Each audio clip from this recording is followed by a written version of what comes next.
Bonsoir, merci de nous rejoindre sur Télé Sud. Soyez les bienvenus. Vendredi 6 avril, à la une de cette édition, la nouveau procureur de la Cour pénale internationale, Fatou Bensouda, a exigé hier à Conakry, en Guinée, un dénouement rapide du dossier du massacre d'au moins 150 personnes le 28 septembre 2009 dans un stade de la capitale guinéenne. La procureure de la CPI a été reçue en audience par le président de la République, Alpha Condé, au palais Sékou Toureya aujourd'hui. Au Bénin, deuxième édition de la Journée internationale de la femme dans la commune de Tovikling. C'est autour du thème « Contribution de la royauté dans la lutte contre les violences faites aux femmes » cas des Vodunzi que la gente féminine s'est rassemblée. Et puis ce 6 avril est vendredi saint, une fête religieuse célébrée par les chrétiens. Le vendredi précédent, le dimanche de Pâques, nous irons au Cameroun où cette journée est fériée, chômée, et nous suivrons le chemin de croix organisé par les fidèles de la basilique mineure Marie-Reine des Apôtres à Yaoundé. Mais avant de développer les principaux titres de cette édition, le président malawite Bingu wa Mutharika est décédé d'un malaise cardiaque ce matin à l'âge de 78 ans. Il s'était effondré hier matin au palais présidentiel et avait été transporté inconscient à l'hôpital central de Lilongwe. Il est mort après minuit, après 2 heures de tentative pour le réanimer. Le corps du président a été transporté en Afrique du Sud pour y être embaumé, mais aucune annonce officielle n'a été faite par les autorités. Selon la Constitution, c'est à la vice-présidente Joyce Banda que revient le devoir de gouverner le pays jusqu'aux prochaines élections de 2014. Et je vous le disais en titre, la future procureure de la Cour pénale internationale, Fatou Bensouda, a rencontré hier à Conakry les représentants des associations des victimes des massacres du 28 septembre 2009. Au moins 150 personnes avaient été tuées dans un stade de la capitale guinéenne, des dizaines de femmes violées, des dizaines d'individus disparus. Depuis, Fatou Bensouda a exigé un dénouement rapide du dossier. Reportage Aboubacar Camara, récit Christian Mambou. Un espoir pour les victimes du massacre au stade de Conakry.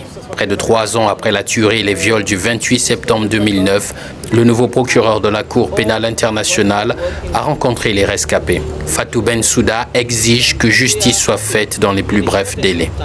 Le but de ma visite, c'est de m'assurer que le processus vise bien à traduire en justice les principaux responsables des crimes commis le 28 septembre. C'est un soulagement pour les familles des disparus et les victimes de viols. Certains osent désormais indexer les bourreaux. On avait peur, mais aujourd'hui, on n'a plus peur parce que c'est quelque chose qui est connu de tout le monde. Je veux voir les bourreaux punis devant moi parce que c'est quelque chose qui me préoccupe beaucoup. Selon Fatou Bensouda, l'enquête conduite par des juges de Conakry a fait des progrès significatifs avec l'inculpation en février dernier du lieutenant-colonel Moussa Tchekboro, rattaché à la présidence. Mais cela ne suffit pas pour les victimes. Si la justice guinéenne n'est pas à la hauteur d'entendre tous les bourreaux, tous les présumés coupables, eh bien la justice internationale va s'occuper du dossier. Pourquoi ne pas transférer d'ailleurs ce dossier à la CPI pour plus d'efficacité? C'est la 3e visite de Fatou Bensouda en Guinée. Si la compétence de la justice guinéenne n'est pas remise en cause dans ce dossier, les agences onusiennes ont décidé d'apporter un soutien financier et technique à la Guinée pour qu'un procès ait lieu. Ce, au nom des 5000 victimes qui réclament justice. Ouverture hier à Bujumbura de la 10e réunion du bureau de la Confégès, conférence des ministres de la Jeunesse et des Sports, des pays francophones qui comptent une quarantaine de pays membres des 5 continents. Cette réunion prévoit entre autres d'examiner le rapport des activités de la Confégès et puis celui des commissaires aux comptes. Reportage Makalix Mouchitsi et Dimboluyo. Le bureau de la conférence des ministres de la jeunesse et des sports des États et gouvernements et le français en partage, Confégès en abrégé, vient de tenir sa 10e réunion à Bujumbura. Au cours de cette réunion des ministres et chefs de délégation, il était question d'analyser et d'adopter le rapport 2011 du secrétariat général de la Confégès. Différentes décisions ont été ainsi prises pour l'année en cours.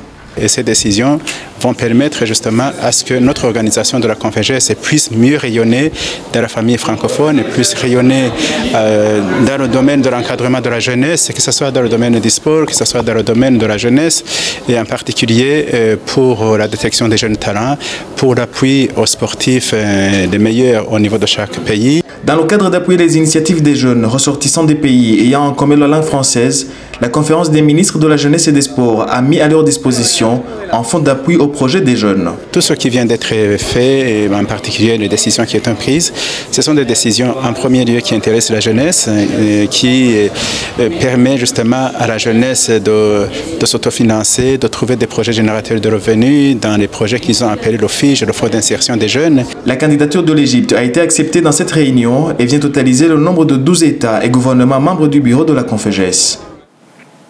Rencontre hier entre l'ambassadeur du Qatar et les chefs de mission diplomatiques de différents pays africains basés à Paris.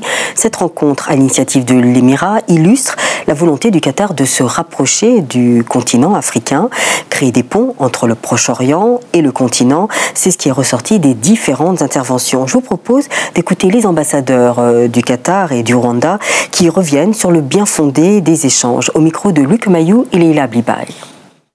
C'est très important parce qu'on partage beaucoup de choses ensemble. Je crois que c'est primordial de nous se voir et parler sur notre culture, sur notre histoire et parler sur l'avenir. Le Qatar, vous savez, c'est un petit pays, mais il a une ambition, il y a en stratégie pour coopération régionale, et l'Afrique pour nous c'est un continent très important. C'est un pont qui vient d'être levé, un pont, des liens qui viennent d'être tissés, ça c'est extrêmement important. C'est quelque chose qui, malgré toutes les apparences, manque, malgré les réalités de la mondialisation. Les adeptes du vaudou trouvent des défenseurs en la royauté au Bénin. Les têtes couronnées décident de lutter contre les violences infligées aux femmes dans les couvents et dans leurs foyers. Reportage Massimien Benou. Il s'agit de la deuxième édition de la fête de la femme. Nous en célébré dans la commune de Toviklen, une manifestation qui a mobilisé les têtes couronnées de Ouida, Romain, Aldazové, de Craqué, de Porte-Novo, de la vallée de l'Ouémé et d'autres localités du Bénin. À travers la communication, contribution de la royauté dans la lutte contre les violences faites aux femmes, cas des adeptes du vaudou, la reine de Toviklen, Sa Majesté Gnetoji, a déploré la discrimination, l'exclusion, l'analphabétisme dont sont victimes ces derniers adeptes et servantes dans le couvent. Nous, les rois et reines du Bénin, nous prenons l'engagement de tout faire pour sensibiliser les chefs traditionnels, les Rounons du Bénin, à faire preuve de discernement et de clairvoyance, afin que toutes les pratiques rétrogrades qui intoxiquent notre culture et fragilisent notre développement soient abandonnées. Une attention particulière est également accordée à la femme adja en général. La communauté s'est fixé un leitmotiv. Quelle mesure d'urgence pour le Koufo? Cette cérémonie a honoré plusieurs personnalités distinguées pour leur dévouement au bien-être de la femme rurale. Chères sœurs, chères femmes, laissons de côté nos jalousies, nos petites querelles. Soutenons-nous, réorganisons-nous et ensemble nous travaillerons pour le mieux-être de la femme et surtout pour le mieux-être de notre famille. L'avenir de notre pays en dépend. La manifestation vient en prélude à l'organisation très prochaine du Festival de la culture de l'air à Diatado. Direction le Cameroun pendant 40 jours. Les chrétiens catholiques ont vécu dans la pénitence en mémoire des 40 jours passés dans le désert par Jésus-Christ. Ce vendredi saint est jour de commémoration de la mort du Fils de Dieu sur la croix après sa douloureuse passion. Et les fidèles de la basilique mineure Marie-Reine des Apôtres à Yaoundé ont reconstitué le chemin de croix du Christ par une marche pénitentielle. Reportage d'Orté Doumbé, Bobby Kulbis. Pendant 3 heures, des centaines de fidèles catholiques, jeunes, grands et plus vieux, ont essayé par une marche pénitentielle de vivre le chemin du Golgotha emprunté par le Christ avant de mourir sur la croix lors de sa passion. C'est une tradition pour la basilique mineure Marie-Reine des Apôtres de Mvolié, mais pas seulement. C'est aussi une manière d'évangéliser les quartiers ou les pôles ou les zones de la paroisse. Chaque station était un moment de méditation profonde et d'exhortation. Exhortation à la foi, à la responsabilité, à l'espérance. Et si pour certains, cette marche pénitentielle était l'occasion de faire un peu de sport, pour d'autres, c'était plus spirituel. Ce n'est pas un sport. Nous étions sur les pas du Christ. Nous avons vécu avec lui les 14 stations. Ce qui impressionne, c'est que quand on arrive à la 12e station où le Christ meurt, si tu es chrétien, tu sens en toi un changement. Pour moi, personnellement, ce n'est pas un acte gratuit, c'est un effort, un changement, la foi, une foi en plus, parce qu'en faisant cela, je viens encore remettre mes péchés, ma vie au Seigneur. Ce chemin de croix vécu par le chrétien du monde entier marque le 2e jour du Tridium pascal qui a débuté hier par l'institution de l'Eucharistie. Et pour les fidèles de Mvolié à Yaoundé, vivre cette passion du Christ n'est pas anodin. Donc concrètement, le chemin de croix devient un chemin de vie, ou alors chemin d'amour. Cette vie qui est vécue bien sûr dans l'amour, tel que Jésus nous l'enseigne. La commémoration de la passion et de la mort du Christ s'achève dimanche prochain par la fête de Pâques qui marque la résurrection de Jésus-Christ. Direction le Maroc, Casablanca devient la capitale entrepreneuriale de l'Afrique, le temps du salon Hub Africa qui a ouvert ses portes mercredi et accueillera ses visiteurs jusqu'à demain. Ce salon regroupe environ 15 000 porteurs de projets, créateurs et chefs d'entreprise, de PME et de très petites entreprises de toute l'Afrique.